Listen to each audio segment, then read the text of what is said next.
Hey everybody, welcome back. Today I'm going to be doing my product review for IKEA kitchen cabinets. If IKEA has been known for anything over the years, it's been Swedish meatballs in their cafe and inexpensive kitchen cabinets. But are those IKEA kitchens really any good at all, or are they just cheap crap and not worth your time? Well, if you watch this video, you'll get a better understanding. So you ready?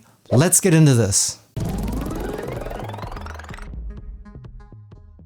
Just a quick note, my reviews are based upon the things that I think are important. That might be a little bit different for you, so what I recommend doing is after watching my video, you watch a couple of other videos made by different content creators. That way you get a wider range of likes and dislikes and testing criteria. That in turn should help you make a more informed buying decision, and that is the most important thing of all. Alright, right here is one section of my IKEA kitchen, and I figured what I do first is we go over the construction of what these are actually made out of and how they go together. And in addition to that, we'll go over a couple of features that you get standard with IKEA cabinets that you have to pay extra for if you have them done through a big box store or through a kitchen cabinet supplier. After that, we'll talk about the kitchen planner, and then finally I'll show you all the different types of cabinets that I happen to buy for the studio.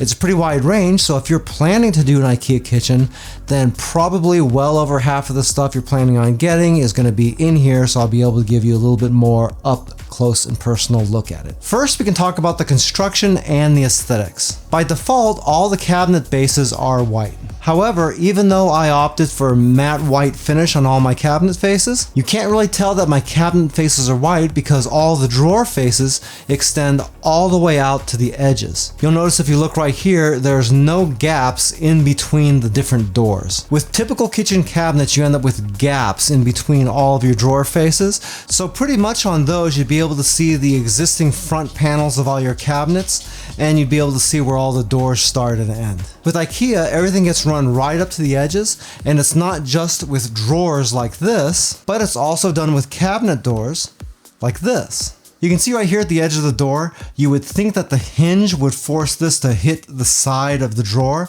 but the way that IKEA designed their hinges is that it kind of pulls the door in and flops it out at the same time. That way you don't need a gap in there for clearance. Cool, huh? All the cabinet construction is this white painted particle board stuff that you can see right here with all these pegboard holes in it. That means that if you want a cabinet that's 36 inches wide like this, then it doesn't matter whether it's going to be for a sink like this, or a cooktop like this, or even some drawers like these. As far as IKEA is concerned, a 36-inch lower cabinet is a 36-inch lower cabinet. From there, you just have to decide exactly what kind of configuration you want. You can see I got 16-inch drawers here, I've got 36-inch drawers here, and these on the end here are 30. You just start with all the cabinet sizes that you want, and then you figure out the drawer configuration and everything else after. These right here are those little hinges that I was talking about. If I swing this around, it's a little bit hard to see, but you can see this entire thing just sits out like this, and it holds the door out a little bit, so the center line is actually right around here somewhere where the shadow starts. That's the pivot point for the door, and it's also why it can close so easily. Also, you got a couple of adjustment screws for all the hinges that IKEA offers, so you can make these go up and down, you can tilt these out and in. Whatever you need to do to get your doors lined up, you can do it with these. All the doors for the drawers and the cabinets are soft close by default. What that means is you can't actually slam these doors shut on accident. See? I'll do it again so you can see it a little bit better. Pretty cool, huh? The drawers work the same way. That's a feature that you have to pay a few extra bucks for if you're going through anybody else.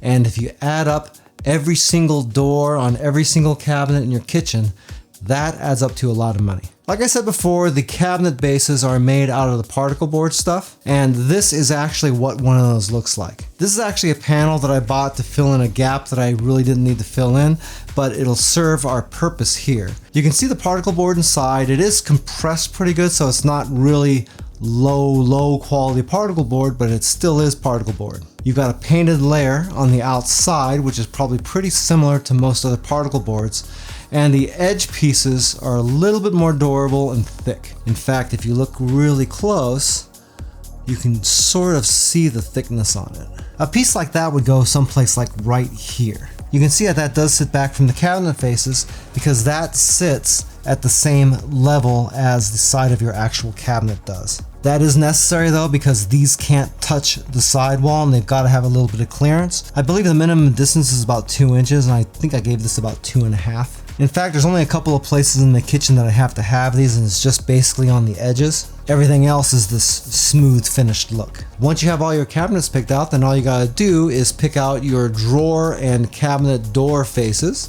and also your handles and other hardware. The finish on these is a lot thicker and much more durable.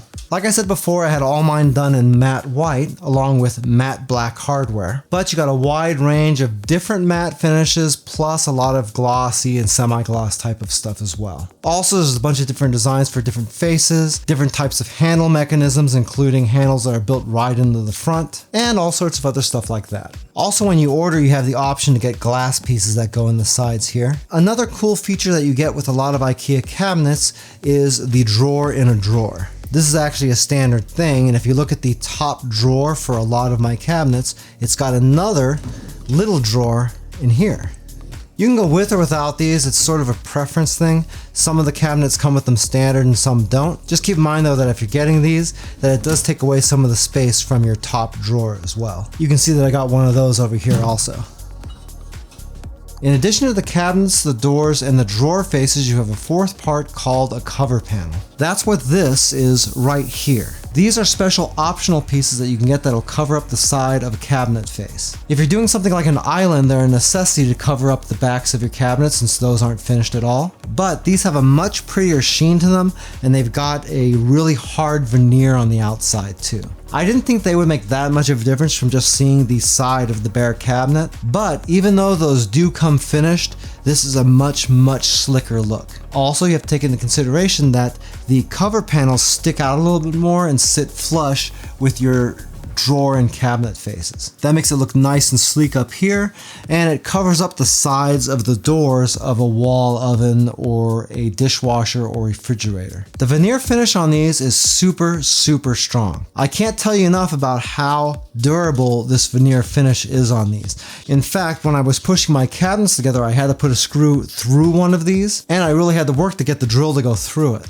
You serious? This right here is one of those same cover panels. This really helps to mark the end of your countertops, and it also works out really good aesthetically because it creates a nice frame around your refrigerator. If you do it like this and frame your refrigerator, it really does make your fridge look like it's more part of your kitchen and less like some separate object sitting off on the end. Here's some more cover panels right here. On the side, I've got a cover panel covering up the side of the cabinet, and then back here, there's a separate cover panel covering the entire back of the 3 cabinets that I'm using for an island. If you're doing an island with IKEA, then you're basically going to chain together a few base cabinets, mount them to the floor, and find a way to cover the back. These things right here are the only things that really don't come pre-cut to the exact right size for you already. You do end up having to buy big sheets of this in more pieces that you actually need, measure them out, and cut them to the right height yourself. If you decide that you're interested in doing an IKEA kitchen, then the first thing you have to do is go onto their website and pull up the IKEA kitchen planner. From there, you can put in the dimensions of your room, pick from all the cabinet types that they have available, including all the cover panels, arrange them how you like, and you even get placeholders for major appliances and chairs and decorations and stuff like that. But for the most part, if you're not going too complicated,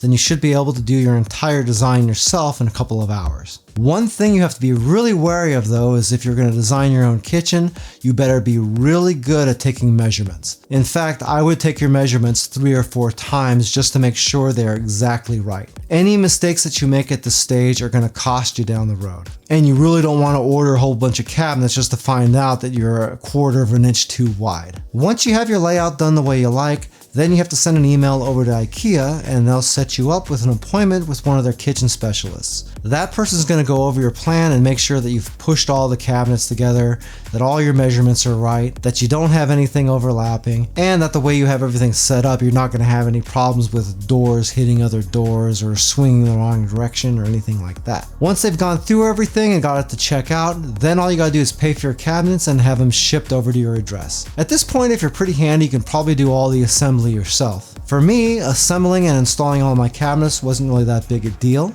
but if that's something that worries you, IKEA does offer services to have somebody come out and do all that work for you. Probably get done a heck of a lot faster than I did too. Since I did all the installation myself, my entire kitchen cabinet job ended up costing me about $8,200. That doesn't include countertops though. IKEA does offer those as well, but I opted to get my own butcher block and do those myself. Hey, by the way, if this is your first time here and you want to learn some cool new recipes, get some great cooking tips and tricks and all sorts of other kitchen related things, then start now by subscribing to the channel and clicking the notification bell so you never miss a thing. Alright, here's all the cabinets that I got. First, I've got a 30-inch wall oven cabinet. This will take a combo oven like I have here. It can accommodate a double oven, and you can also put an oven and separate microwave in here also. Got a top cabinet up here.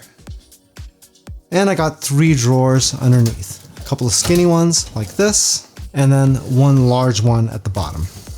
Right next to it, I got a 32-inch. This just has 2 big drawers on it, so you got the lower one right here where all my alcohol's at. And then an upper drawer, along with that smaller pull-out that I showed you before. Next is a 36-inch cabinet that I bought for the induction cooktop. This first section up here is just a dummy section. That's got to be there to accommodate the cooktop. But down below I got 2 thinner drawers and then one large one underneath. The one down here has got some lighting equipment down in it. Next up I've got a utensil drawer and then the spice drawer up above that. Next I've got a 16-inch pull-out right here. Kind of a double-decker thing. Got some more of that glass in the top here like I was talking about. I thought about putting a trash can here, but I changed my mind. Next, I've got the corner cabinet, and you can see that in the corner, you do have an area here that does have that indentation. There's not really any way to avoid that because this door can't open closer to the wall than the side of this door does. That, and it has to clear this handle as well. And inside, we have something called a lemon. This is sort of like a really cool Lazy Susan. So these shelves just tilt out like this, and then they pull out. We'll do that again on the top. And you can see that those stick out really far, and it's really easy to get to all the stuff that you have in the back. Okay, next we got a 16-inch triple door setup, like this. We already saw that one with the pull-out. Next up is a 36-inch base cabinet that is for my sink. When you do cabinets for sinks, they have these extra support pieces that you have to put in here as well. Next up is my only upper cabinet that I have over my countertop. I opted for a door with a glass window and some glass shelves for all my drinkware. And then below that, we got a couple of shelves that I keep forgetting I have and I haven't really used for anything yet. Next, I got my 2 refrigerator cabinets. These are both 36 inches wide and they open upward. These are basically just for storage. Sort of a pain in the neck to open these up, but luckily I'm tall. And then right here on the other end, I have my other wall cabinet. You won't be able to see that bottom drawer because Moo-Moo's right there sleeping. But we got 2 drawers that are identical in the lower half. And then in the upper section, I've got 2 shelves and then 2 drawers that can slide out.